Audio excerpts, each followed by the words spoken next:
오늘 우리에게 주시는 하나님의 말씀은 히브리서 9장입니다. 히브리서 9장 23절에서 28절까지의 말씀입니다. 제가 가지고 있는 성경 신약 성경 361페이지에 있습니다. 히브리서 9장 23절에서 28절을 우리 같이 읽겠습니다. 시작.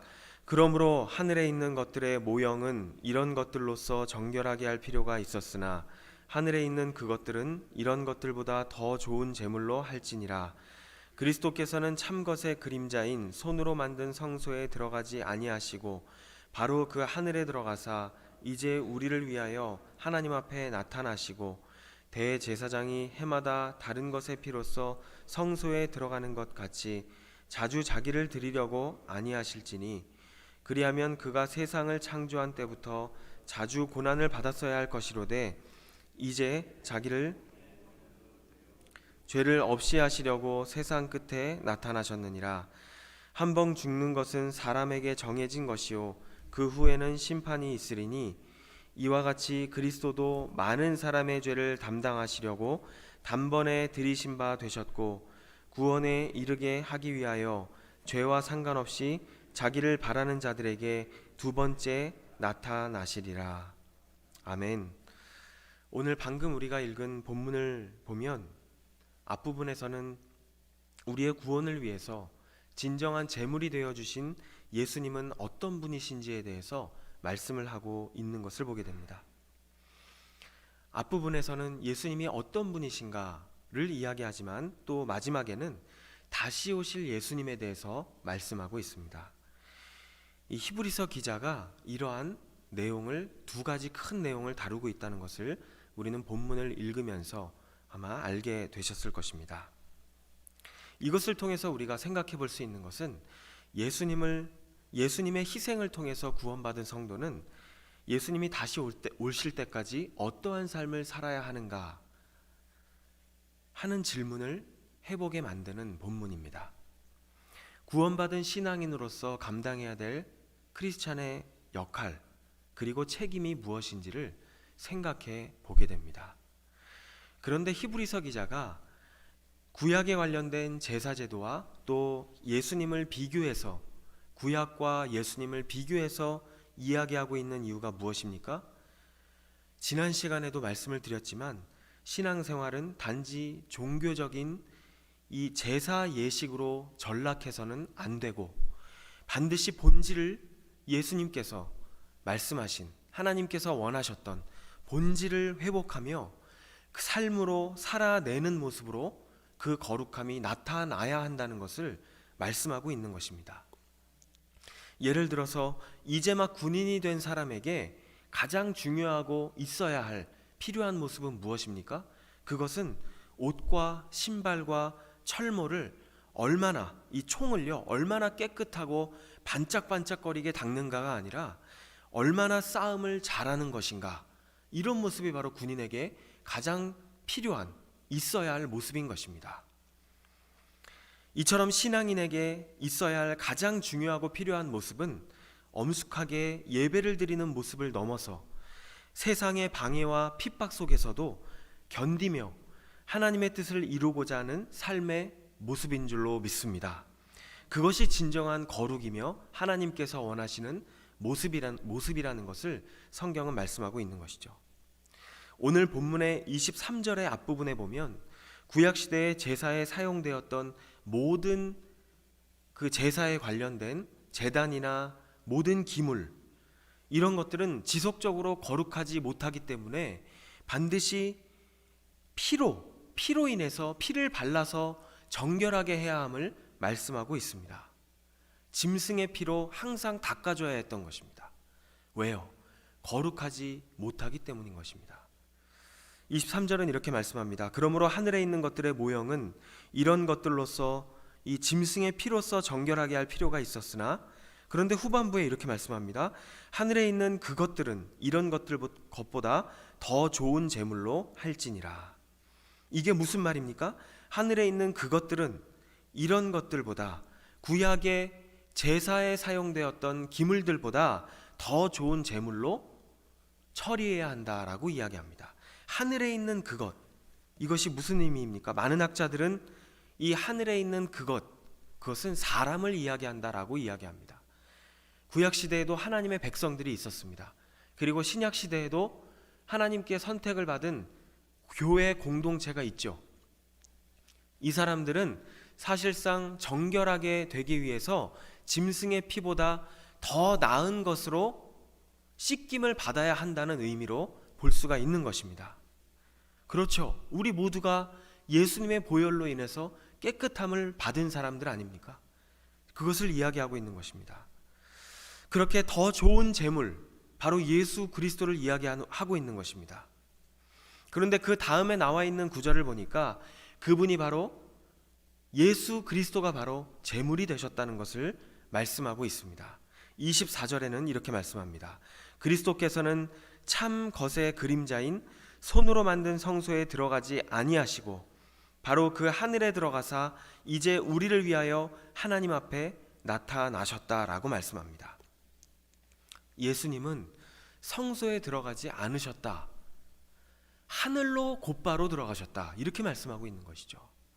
이게 무슨 말입니까?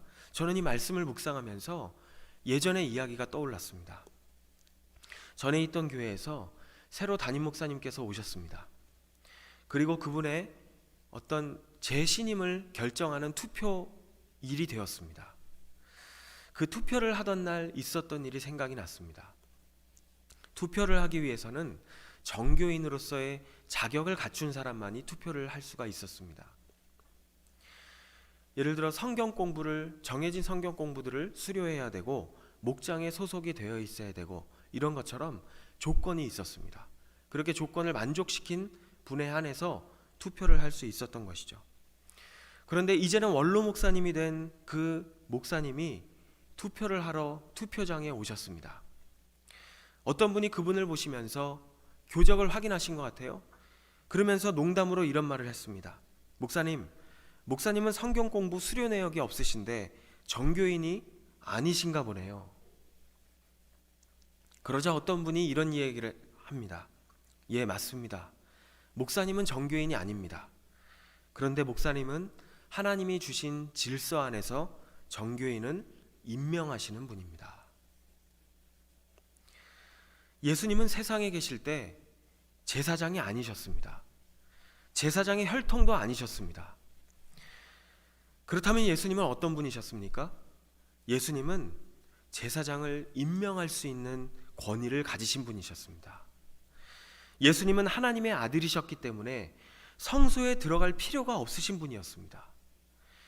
24절에 아까 읽었던 것처럼 예수님은 성소가 아니라 하늘에 계시는 하늘로 직접 들어가셨고 하나님이 계시는 곳이죠. 그리고 우리를 위해서 하나님과 직접 대면하셨다라고 성경은 말씀하고 있습니다. 그리고 25절과 26절은 예수님께서 성소에 들어갈 필요가 없으신 분일 뿐만 아니라 죄로부터 자신을 정결하게 하기 위한 다른 피가 필요하지 않은 분인 것을 말씀하고 있습니다. 다른 제사장들은 어떻습니까? 자신을 먼저 정결하게 하기 위해서 짐승의 피로 자신을 정결하게 한 후에 성소에 들어갔다고 말씀합니다.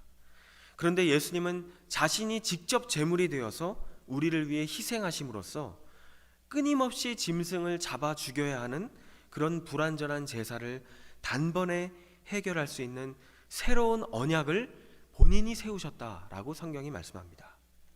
25절 26절 대제사장이 해마다 다른 것의 피로써 성소에 들어가는 것 같이 자주 자기를 드리려고 아니하실지니 그리하면 그가 세상을 창조한 때부터 자주 고난을 받았어야 할 것이로되 이제 자기를 단번에 제물로 드려 죄를 없이 하시려고 세상 끝에 나타나셨느니라.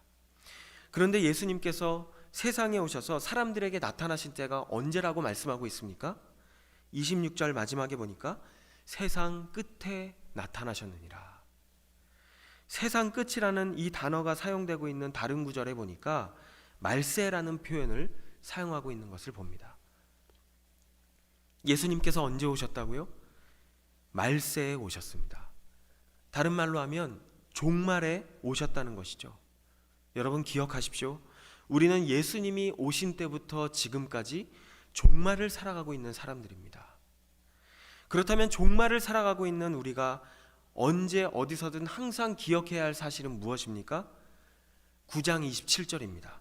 한 번 죽는 것은 사람에게 정해진 것이요 그 후에는 심판이 있으리니. 오늘 우리가 본문 읽은 말씀 27절에 한 번 죽는 것은 사람에게 정하신 것이요 그 후에는 심판이 있다라는 것을 말씀하는 것입니다. 이 세상이 마지막이 아니라는 것입니다.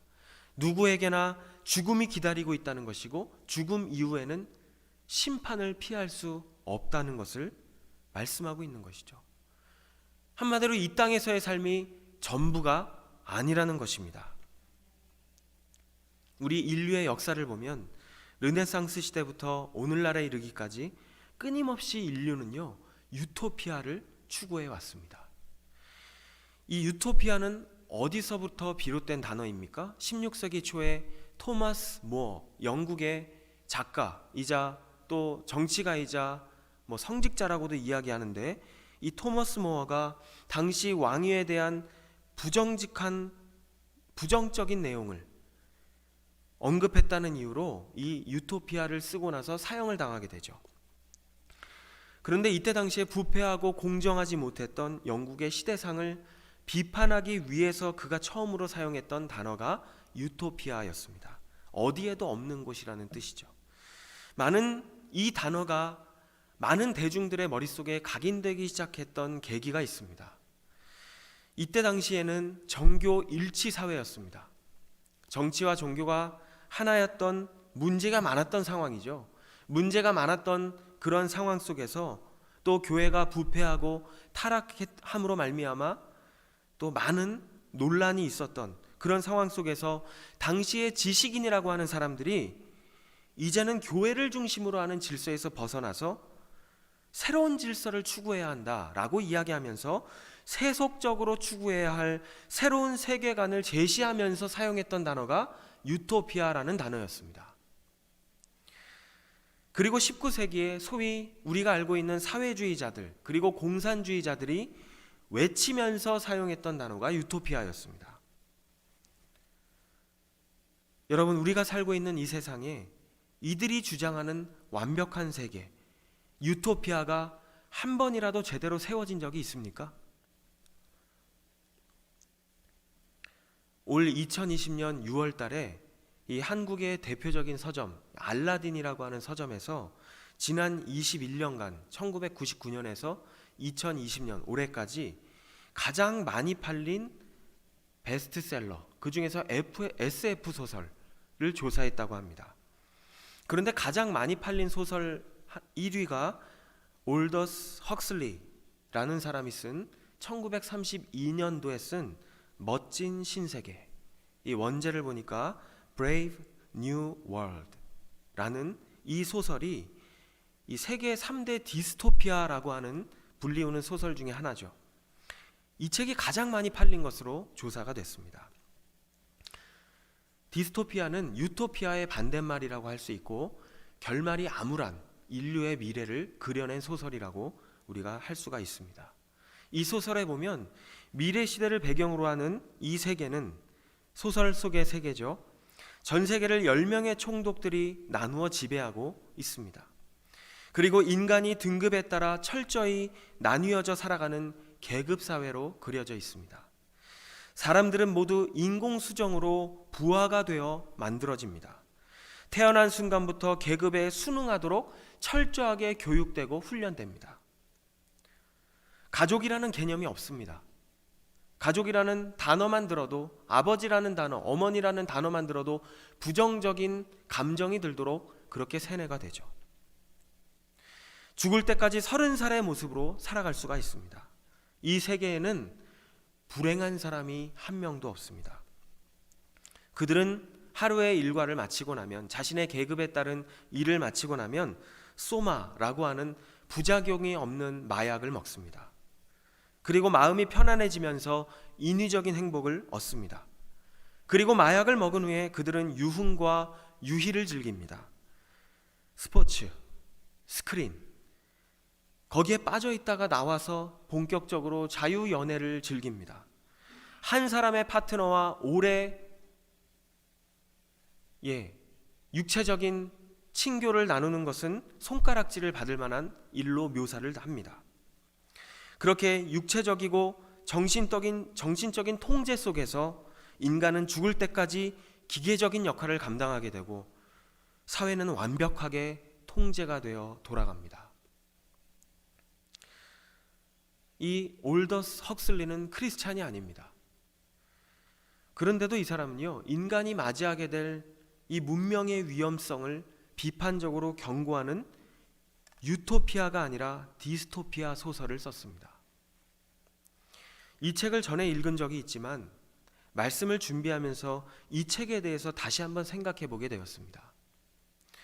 작가는 왜 이런 비관적인 생각을 해야만 했을까요? 이 멋진 신세계가 나왔을 당시가 1차 세계대전이 막 끝나고 나서 1차 세계대전이 1914년에서 1918년에 진행이 되는데 그 이후죠. 1932년이니까요. 근데 이 저자가 인간이 만든 과학 문명이 전쟁에 이용되는 그 상황을 본 거죠. 그랬을 때 어떤 비극이 발생하게 된 것인지를 본 것입니다. 그리고 이때부터 고개를 들기 시작했던 전체주의 체제, 그걸 이 사람이 본 거죠. 만약 전체주의적 사고방식을 가지고 있는 어떠한 인물이 나타나서 자신의 목적을 위해서 과학을 이용했을 때 세상이 어떠한 지옥이 될 것인지를 생각하며 이 사람은 소설을 쓰게 된 것입니다. 여러분, 인본주의적 가치관을 가진 사람들이 꿈꾸는 유토피아, 그런 세상은 결국 어떠한 모습입니까? 하나님이 없는 세상이에요. 결국 인간 중에 누군가가 전능자가 되어서 모든 것을 통제하고 통치하는 세상입니다. 그리고 모든 인간이 기계적으로 전락해버리는 세상입니다. 바로 이것이 믿지 않는 사람들이 꿈꾸는 유토피아의 종착역이라는 것을 역사가 계속해서 우리에게 보여주고 있잖아요. 지금도 한반도에서 우리가 목격하고 있잖아요. 그런데 정말 무서운 게 뭔지 아십니까? 우리가 정신을 차리지 않고 하나님을 잠깐이라도 잊어버리고 말씀을 손에서 놓는 순간부터 우리 역시도 죽음의 심판이 있다는 사실을 잊어버리게 되고 이 세상이 마지막인 것처럼 살아가는 그런 존재로 전락해버린다는 것입니다. 하나님과 거리가 생기는 그 순간부터 우리 역시도 세상의 유흥과 유의를 추구하며 살아가는 존재가 될 수밖에 없다는 것입니다. 우리 역시도 하나님을 떠나는 그 순간부터 눈에 보이는 쾌락을 쫓아 살아가는 존재가 우리 인간이라는 존재라는 것입니다. 하나님을 잊어버리고 삶의 목적과 나에게 주신 사명을 잊어버린 채 유흥과 쾌락을 쫓아 살아가는 동안 세상은 어떻게 될까요? 서서히 바뀌어가고 있다는 것입니다. 어떻게 바뀌어갑니까? 인본주의적인 가치관으로 물들어가는 것입니다. 우리가 소명을 잃어버리며 살아가는 순간 우리는 그 결과를 너무나 많이 경험하고 있잖아요. 우리를 부르신 영혼 구원에 대한 사명을 잃어버리고 더 이상 복음 전하는 삶을 살지 않기 시작할 때 세상은 더 어두워질 것입니다. 세상이 어두워지는 것은 단순히 정치적인 관점으로만 바라볼 문제가 아닙니다. 인간의 양심이 살아있어야만 비로소 법체계도 제대로 작동하기 때문이죠. 성경은 뭐라고 이야기합니까? 만물보다 부패한 것이 사람의 마음이라고 말씀하죠. 그 부패한 사람의 마음을 무엇으로 바꿀 수 있습니까? 오직 한 가지입니다. 복음으로만 바꿀 수 있는 줄로 믿습니다. 복음으로만 세상을 바꿀 수 있는 것입니다. 복음으로만 부패한 인간의 마음을 바꿀 수 있는 것입니다. 저는 수많은 크리스찬과 이야기를 나눌 때마다 어떨 때 깜짝깜짝 놀랄 때가 있어요. 내가 예배를 열심히 드리면, 내가 구제를 열심히 하면 세상이 바뀔 거라고 이야기하더라고요. 여러분, 구제로 사람이 바뀝니까? 기억하십시오. 구제로는 절대로 사람이 바뀌지 않습니다. 그렇다면 우리가 구제를 해야 하는 이유가 무엇입니까? 그것은 주님께서 우리 크리스찬들에게 명령하셨기 때문입니다. 그리고 크리스찬들에게 맡겨주신 사회적 책임이기 때문에 우리가 어려운 이웃을 도와야 하는 것입니다. 누군가를 바뀌기를 기대하며 구제하는 것은 성경도 그렇게 말씀하고 있지 않다는 것이죠. 오직 사람을 바꿀 수 있는 것은, 세상을 바꿀 수 있는 것은 복음밖에 없는 줄로 믿습니다. 그래서 구제할 때에도 구제로는 사람이 바뀌지 않는구나라는 것을 알고 도와줄 필요가 있는 것이죠. 그리고 기회가 되는 대로 복음을 전할 통로로 삼을 수 있는 것입니다. 사랑하는 여러분, 우리는 이미 시작된 종말을 살아가고 있습니다. 오늘 본문 마지막 구절에는 예수님께서 다시 오실 것이라고 히브리서 기자를 통해 우리에게 말씀하고 있습니다. 그렇기 때문에 정신을 바짝 차려야 합니다. 주님의 오심을 준비해야 합니다. 이 세상이 전부인 것처럼 살아서는 안 됩니다. 그러기 위해서 하나님과 늘 교제하며 살아가시기를 주님의 이름으로 축복합니다. 우리가 예배드리는 이유가 무엇입니까? 바로 그러한 이유 때문이죠. 우리가 주님과 늘 교제하기 위해서잖아요. 어떤 분은 또 예배가 전부인 줄 아시더라고요. 예배가 물론 중요하죠. 그러나 예배는 우리가 세상 속에서 하나님의 뜻대로 온전히 살아가기 위해서 정신적으로 영적으로 무장하기 위해 우리가 하나님 앞에 나오는 것이 예배인 것이죠. 결국 중요한 것은 세상 속에서 하나님께서 주신 사명을 올바로 감당하기 시작할 때 세상은 하나님을 보게 될 것이라는 것입니다. 사명을 잃어버리는 순간, 흐지부지 되는 순간 저도 마찬가지입니다. 정신을 잠깐이라도 놓는 순간 세상은 나도 모르게 바뀌어져 가고 있는 것입니다. 오늘도 우리를 부르신 삶의 자리에서 하나님의 뜻대로 온전히 살아가실 수 있는 저와 여러분이 되실 수 있기를 주님의 이름으로 간절히 소망합니다.